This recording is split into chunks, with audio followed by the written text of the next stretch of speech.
Mesdames et messieurs, très heureux de vous retrouver pour vous présenter cette grande édition du journal sur Canal Congo Télévision. Les travaux du 4e Conseil de représentants du mouvement de libération du Congo, cette formation politique chère à Jean-Pierre Bemba Gombo, se poursuivent normalement au Jardin botanique de Kinshasa. La deuxième journée de ce vendredi 29 septembre 2023 a été donc consacrée aux travaux en commission. Georges Ilbengue était là pour les comptes de Canal Congo Télévision et Radio Liberté Kinshasa. Suivez. Votre parti travaille au niveau national. Il y a des gens qui ne dorment pas, il y a des gens qui ne se reposent pas, parce que nous sommes en train de visionner sur l'avenir de ce pays. D'intenses travaux se font ici au Jardin botanique de Kinshasa, où se tient le 4e conseil de représentants du mouvement de libération du Congo MLC de Jean-Pierre Bemba Gombo. Des commissions mises en place ont tablé chacune sur des thèmes spécifiques. C'est le cas de la commission éducation, enseignement, santé et social, où des propositions et résolutions ont été formulées. Compte tenu de l'importance des matières, on a fait 3 sous-commissions pour bien réfléchir. On a eu la sous-commission éducation enseignement, sous-commission santé et sous-commission sociale. Sur le plan éducation et enseignement, nous savons qu'on a un système où l'accueil de nos enfants et de nos étudiants n'est pas bon. On a un programme hérité de la colonisation qui n'intègre pas les nouvelles technologies de l'information et de la communication, et surtout une formation qui ne tient pas compte du référentiel de métier. Et ce qui fait que lorsque les étudiants sont formés, après, ils ne savent pas trouver l'emploi, ils vont au chômage. Donc les MNC proposent de remédier à ces fléaux, d'abord en construisant les écoles, en les équipant avec du matériel de bonne qualité, en renforçant les capacités du personnel et surtout en motivant ces personnels à travers le pays, et une formation qui autonomise l'étudiant pour que dès qu'il termine, il soit bien dans le monde de l'emploi. Sur le plan de santé, nous avons un faible taux d'accès des services de santé, créant ainsi des déserts médicaux à travers le pays. Ça rend difficile la mise en œuvre de la couverture santé universelle. Nous avons des taux de malnutrition et de sécurité alimentaire très élevés, avec des faibles couvertures vaccinales. Si bien que nous avons les maladies tueuses continuent de faire autant de victimes parmi nos enfants. Pour réduire ces déserts médicaux, les MLC proposent de construire et de réhabiliter les hôpitaux à travers le pays, de les équiper, de former les personnels, renforcer les capacités de ceux qui existent et surtout de les répartir de façon équitable sur l'ensemble du territoire national. Promouvoir l'agriculture et l'autosuffisance alimentaire pour lutter contre la malnutrition et veiller à une éducation nutritionnelle suffisante. Des propositions et résolutions adoptées en commission seront présentées et votées ce 30 septembre 2023 lors de la clôture de ce congrès qui sera sanctionné par l'adresse du président du mouvement de libération du Congo, Jean-Pierre Bemba Gombo. Et puis, la Commission électorale nationale indépendante, CENI, a rendu public ce vendredi 29 septembre 2023 la liste provisoire des candidatures déclarées recevables et non recevables à l'élection des députés provinciaux du 20 décembre 2023. Ainsi, celles de partis et regroupements politiques ayant atteint le seuil de représentativité sur un total de 49 552 candidatures enregistrées, 49 209 candidatures sont déclarées recevables et 349 irrecevables.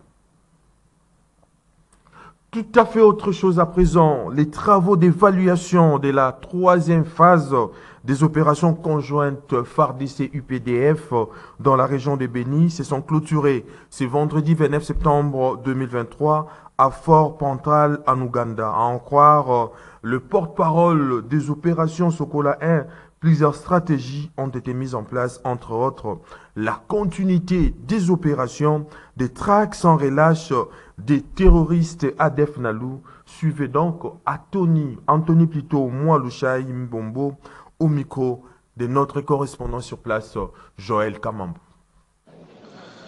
l'évaluation de la troisième phase des opérations conjointes entre l'armée congolaise FARDC et l'armée ougandaise UPDF vient de se terminer ce vendredi 29 septembre 2023. Ici à Port-Frontal, nous sommes dans la République sœur de l'Ouganda. Pendant 2 jours de travaux intenses, les deux parties congolaises et ougandaises ont évalué les opérations conjointes menées pendant cette troisième phase dans la vallée de Moalika, dans les Rwenzori, dans l'ensemble de notre zone opérationnelle Sokola 1 Grand Nord. Il se dégage que cette troisième phase a été un succès et reconnu même par notre population, que ce soit la population congolaise ou ougandaise, et nous avons pris en charge les recommandations de certains acteurs de la société civile qui ont été derrière ces opérations pour nous encourager. Il faut dire que ces travaux ont été sanctionnés par la signature d'un communiqué conjoint qui engage les deux armées de continuer les opérations dans la 4e phase sur les sols congolais et aussi sur les sols ougandais. Vous êtes sans ignorer que les deux armées traquent les terroristes ADF-MTM sur les sols congolais aussi ougandais, parce qu'il y a des terroristes ADF-MTM que nous avons capturés, arrêtés pendant nos différentes opérations au Congo et aussi en Ouganda. Les deux armées sont plus que déterminées à en finir avec les terroristes ADF-MTM et donner la paix à nos populations, que ce soit sur les sols congolais et ougandais. Donc, nous avons pris en compte les recommandations de toutes les parties et nous osons croire que la 4e phase va vraiment être un succès et que notre population va vivre en paix. Et puis, examen et adoption du projet de loi des finances pour l'exercice 2024 à l'Assemblée nationale. C'est après sa présentation par le Premier ministre Jean-Michel Samaloukonde. Outre le fait de féliciter les gouvernements pour avoir déposé à temps ces budgets, les élus nationaux ont émis le vœu de voir ce budget répondre aux préoccupations du peuple pour une bonne répartition des revenus. Ce projet, après son examen, va donc être envoyé à la Commission économico-financière de l'Assemblée nationale pour un examen approfondi avant donc d'être envoyé au Sénat pour être analysé et examiné en seconde lecture. Et puis, les députés provinciaux de la République démocratique du Congo continuent de faire pression pour exiger le paiement de leurs arriérés de monument de 6 mois après avoir passé nuit à la primature exigeant. Ils ont observé ce vendredi 29 septembre 2023 un sitting au cabinet du ministre des Finances car, disent-ils, la primature a déjà agi depuis 48 heures, mais les blocages se situent au niveau du ministère des Finances. Les collectifs des députés provinciaux menacent de boycotter la rentrée parlementaire prévue ce 30 septembre 2023 si la situation n'est pas décantée. Ouverture ce jeudi de l'atelier sur l'élaboration du code de bonne conduite des journalistes de Congolais en période électorale organisée par la Commission électorale nationale indépendante des assises dont prend part les conseils supérieurs de l'audiovisuel congolais à travers son rapporteur adjoint qui déclare attendre de mesures fortes assorties de ces assises pour le bien du pays. Les points avec Maxime Makabou dans ses papiers commentaires rendus pour vous par Gisèle Olivier Toko. Suivez. 3 jours durant, cet atelier portant sur l'élaboration du code de bonne conduite des journalistes congolais en période électorale, organisé par la CENI, s'épanchera sur les notions de base relatives au code de bonne conduite et à la lecture critique du draft du code de bonne conduite du journaliste congolais en période électorale, sur la gestion de la campagne électorale, les dispositions juridiques de la gestion de la campagne médiatique et à l'affichage des réfugiés de la campagne et sur la présentation du code de bonne conduite des journalistes en période électorale. Participant à cet atelier, le rapporteur adjoint du CESAC, Serge Ndjibou, s'est réjoui de la tenue de ces assises, d'autant plus que le régulateur a émis un avertissement aux médias enclin à porter le flanc aux pulsions politiciennes de la campagne précoce sous peine de sanctions conformément à la directive du CESAC relative à la campagne électorale à travers les médias. En période préélectorale et électorale, les électeurs et les candidats s'appuient très largement sur les médias, aussi bien pour transmettre que pour recevoir des informations. Et cela nécessite des médias ouverts et diversifiés, capables de fournir une couverture équilibrée et impartiale, ainsi qu'un accès équitable aux candidats et aux partis en lice.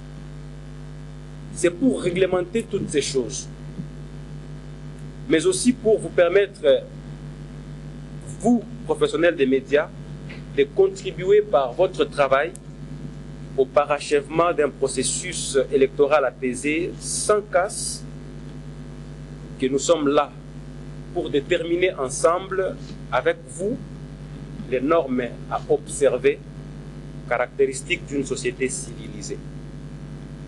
Toutefois, les normes ne valent rien lorsque leur application n'intéresse personne. Si en 2018, les 71 articles de la directive du CESAC relative à la campagne électorale à travers les médias avaient été respectés, il est à gager que nous aurions eu des meilleurs leaders qui ne nous feraient pas rougir aujourd'hui avec des rappels incessants sur la nécessité de respecter les règles relatives au processus électoral, spécialement celles portant interdiction de la campagne électorale précoce. Le CESAC entend sortir de ces assises avec des mesures fortes, dont, entre autres, le retrait de réfugiés des candidats déjà visibles à travers la ville de Kinshasa en particulier. Parlons à présent élection avec la réaction des Kinois face au nombre élevé des candidatures aux législatives en ce qui concerne les élections qui se profilent à l'horizon en République démocratique du Congo. La plupart des personnes interrogées par notre reporter Strak Ngimbi parlent des émoluments élevés qui attirent l'attention de plusieurs personnes en vue de briguer ces postes. Suivez. 23 653 candidats ont été retenus pour les législatives en République démocratique du Congo sur un total de 500 sièges à pourvoir à l'Assemblée nationale, une réalité qui ne laisse indifférents les électeurs kinois. Bien sûr, c'est ça la réalité, parce qu'ils voient leurs intérêts. Quand vous regardez bien, lorsque nous élaborons les budgets, une grande partie, ça va dans des institutions telles que la présidence de la République, le Sénat et l'Assemblée législative. C'est là où beaucoup d'argent vont de ce côté-là. Mais du côté population, franchement, ou le reste de la population, il n'y a rien. Nous croupissons avec la misère. Mais ce sont eux qui ont beaucoup de la part des choses. C'est pourquoi vous voyez que tout le monde aujourd'hui cherche à être un candidat député, cherche à être un sénateur, un conseiller pour avoir beaucoup d'argent par rapport aux autres couches sociales. Ce qui se passe dans notre pays, d'abord moi ça me met dans des états très bizarres. Les Congolais, là où ils voient qu'il y a beaucoup d'argent, tout le monde devient politicien. Moi, je vais demander au président de la République, je monte directement chez lui, qu'il mette 100 $ pour chaque député. Tous ces gens-là qui ont donné des candidatures vont, c'est 100 $. Parce qu'aujourd'hui, il y a des professeurs des universités, des médecins, il y a des maîtres de l'école qui sont mal payés. Il y a des militaires qui sont mal payés. Mais on trouve quelqu'un qui va au bureau, véhiculer, carburant au fêlé, tout au fêlé. On le paye encore quel montant? On nous parle de 21 000 $ par individu. Donc ces pays, nous sommes venus accompagner les députés. Nous ne sommes pas congolais. Qui mettent 100 $ pour les députés. Tous ces gens-là vont retirer leur candidature. Qui ne poussent pas à nous énerver, à faire des marches comme tout le monde les font. Nous sommes des Congolais, nous avons le droit de nous mettre sur la rue. Parce que les députés font quoi? Je me rappelle, il y a un député qui est pasteur d'ailleurs, où on a demandé qu'on ajoute quelque chose à l'air chauffeur. Il a refusé catégoriquement. Mais on les vote pourquoi?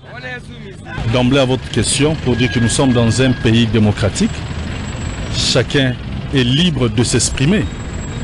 Je crois bien, j'avais suivi un communiqué de la CENI qui avait déjà donné en fait au préalable le nombre de dossiers récits, c'était à peu près 30 000, et après traitement, ils sont restés à 20 000. Mais vous le disiez tout à l'heure que nous avons que 500 sièges. Ce n'est pas mauvais, chacun a droit de se présenter aux élections. Mais ce qui est plus grave, nous n'avons pas des gens qui ont l'âme à l'État congolais, qui aiment ces pays, qui font à ce que ces pays aillent de l'avant. Ils viennent à l'hémicycle pour leurs propres intérêts, pour avoir 21 000 $. D'ailleurs, je demanderais même au gouvernement de réduire le train de vie des institutions.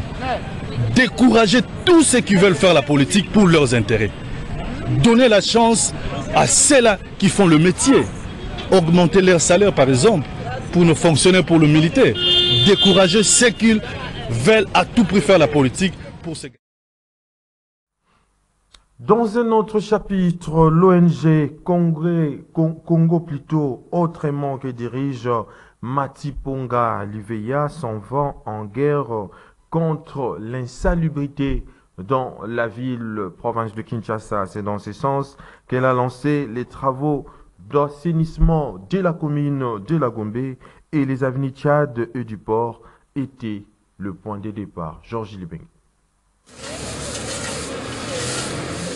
La commune de la Gombe, miroir de la capitale, devrait revêtir sa belle robe d'antan.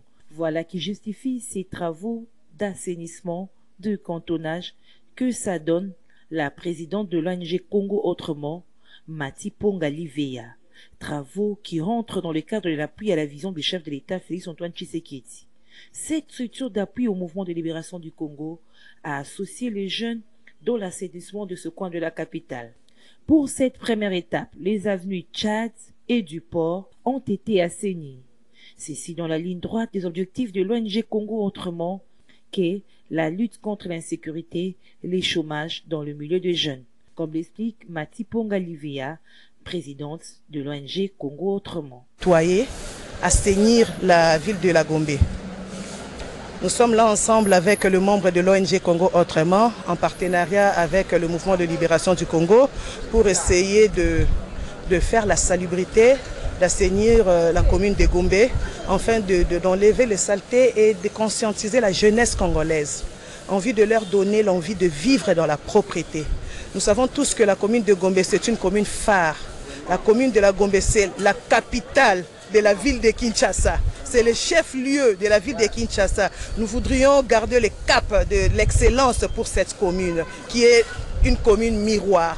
Voilà pourquoi aujourd'hui Congo Autrement, avec moi, Madame Matiponga Liveya, la présidente, nous nous sommes dit ensemble avec la jeunesse et le maman qui sont avec nous, nous nous sommes dit qu'on devrait aujourd'hui initier le travaux communautaire, le travaux d'assainissement. Au fait, c'est le lancement des travaux. Nous avons commencé aujourd'hui, mais nous n'allons pas nous limiter là. Un geste salué à juste titre par tous.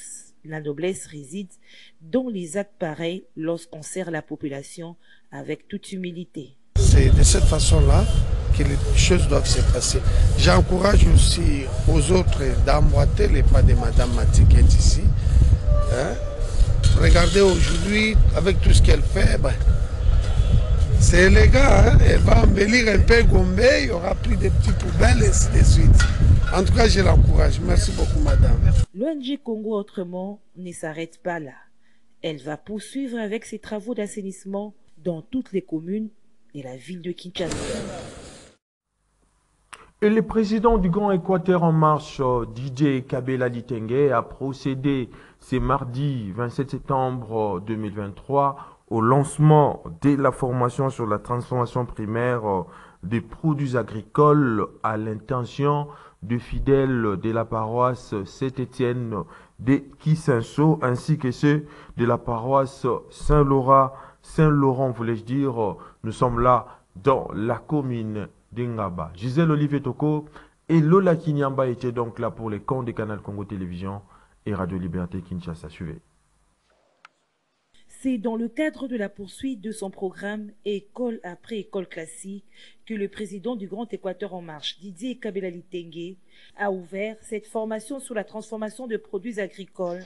Question de rendre autonomes et entrepreneurs les récipiendaires. Didier Kabela est descendu d'abord en la paroisse Saint-Étienne de Kisenso, où les fidèles suivront 3 jours durant cette formation. Après Kisenso, cap vers la commune de Ngaba, en la paroisse Saint-Laurent. Ici également, Didier Kabela Litenge a lancé cette formation sur la transformation primaire de produits agricoles à l'intention des fidèles de cette paroisse. Si nous venons de reprendre avec notre programme dénommé École après école classique, avec une formation couplée à Kisenso, précisément à la paroisse Saint-Étienne, et nous sommes descendus dans l'après-midi dans la paroisse Saint-Laurent d'Engaba, où nous avons mobilisé les mamans pour se départir de la pauvreté grâce à la formation, grâce aux modules que nous leur avons donnés sur la transformation primaire des produits agricoles. Occasion pour Didier Kabela Litenge de lancer un message à la population afin d'opérer un choix judicieux lors de scrutin. Nous estimons que c'est un programme qui tombe à point nommé suite à la pauvreté accrue que connaît les différentes couches de la population où il n'y a pas la classe moyenne. C'est le moment où la population doit saisir la balle par le bon pour savoir qui faudra-t-il envoyer au sein des institutions pour quel résultat. Je pense que 3 jours après, nous aurons des mamans capables de former la classe moyenne qui nous manque dans ce pays ici. Si tu me donnes du poisson, j'aurai faim. Mais si tu m'apprends à pêcher, je n'aurai plus faim. Les participants à cette formation ont eu des mots justes pour remercier Didier Kabela Litenge. Kabela, aminito osangisi biso awa. Ezali yote mezali ngule ya nzambe mutetindi oyana isenso awa po osangisa biso lokola liboke, lokola likembe kangame sika moko. Ya onto zali ko remercier yo ko bakaka na musala oyo. Ezalaka ana kisenso te mais il faut tambola partout côté tozo mayele. Bon, étant que jeune on a participé à la formation, au papa Diga memeli biso na kati Kisenso. C'est pas le mingi. Parce que édifier ngai et pesinga li susu makasi ya ko entreprendre par rapport à la formation déjà na premier jour aujourd'hui. Peut-être to tangi mais musu to luka moyen ya ko se débrouiller mais eloko e opesanga susu possibilité. Na bambongo na mone peut-être na ko dépenser inutilement toi que jeune na kofi ko luka ko tsango na maele o na zui pour que no ebotelanga lisusu mbongo ebele. Débuté ce mardi 27 septembre 2023, cette formation se clôture ce jeudi 29 septembre 2023 et Didier Kabela Litenge va étendre son programme dans tous les coins du pays. En société, l'avenir Éthiopie sur son croisement avec la direction Victoire dans la commune de Kassavubu se trouve donc dans un état de délabrement trop avancé à ce sujet. Les habitants de ces coins de la République démocratique du Congo lancent donc un cri d'alarme à l'endroit des autorités de la République démocratique du Congo pour sa réhabilitation. Strangimbi a établi ses constats. Suivez. L'opération Kinshasa Zéro Trou lancée par le gouvernement congolais est perçue comme un mythe par la population de la commune de Kassavubu. Tenez par exemple ici sur le croisement des avenues Victoire et Éthiopie, on peut apercevoir un trou béant traversant la chaussée qui perturbe non seulement la circulation des véhicules, mais est aussi à la base des embouteillages et incompréhensions entre motards et passants, d'où ces cris d'alarme des usagers de cette route à l'endroit des autorités pour une solution rapide.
Espérons que ces cris d'alarme de la population de la commune de Kassavubu retiendra l'attention des autorités compétentes.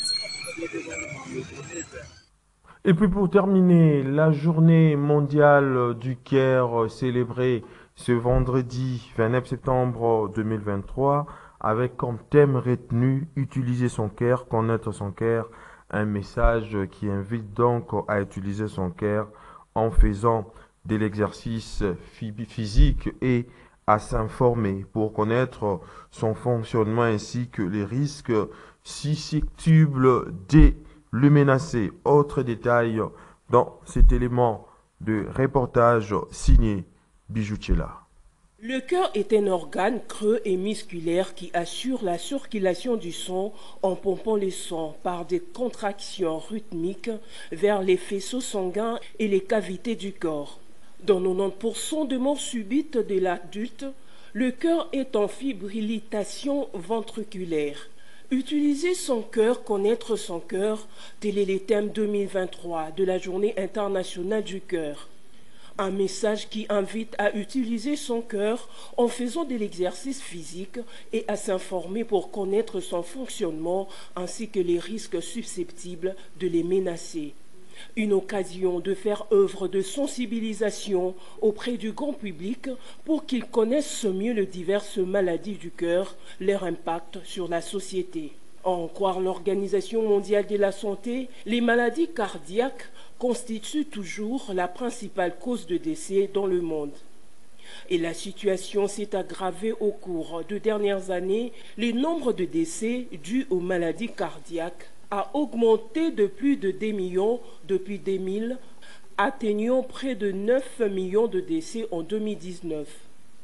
Ainsi, les maladies cardiaques représentent dorénavant 16% du total de décès, toutes les causes confondues. Les facteurs de risque liés aux maladies cardiovasculaires, notamment la mauvaise alimentation, le manque d'activité physique, tabagisme et usage nocif de l'alcool, ainsi que favoriser leur prévention. Mesdames et messieurs, c'est par cette note que nous mettons un terme à cette grande édition du journal sur Canal Congo Télévision, coordonnée par Gisèle Olivier Toko, réalisée par Fiston Atunga, l'édition des Bijoutiela. La prise de vie a été donc assurée par Olivier Longwangou en leur nom, ainsi qu'au concours rédactionnel de Canal Congo Télévision. Je vous dis donc merci de l'avoir suivi avec le même plaisir et le même désir. Mais d'ici là, portez-vous bien Et bonne suite de programme sur Canal Congo Télévision, la télé thématique.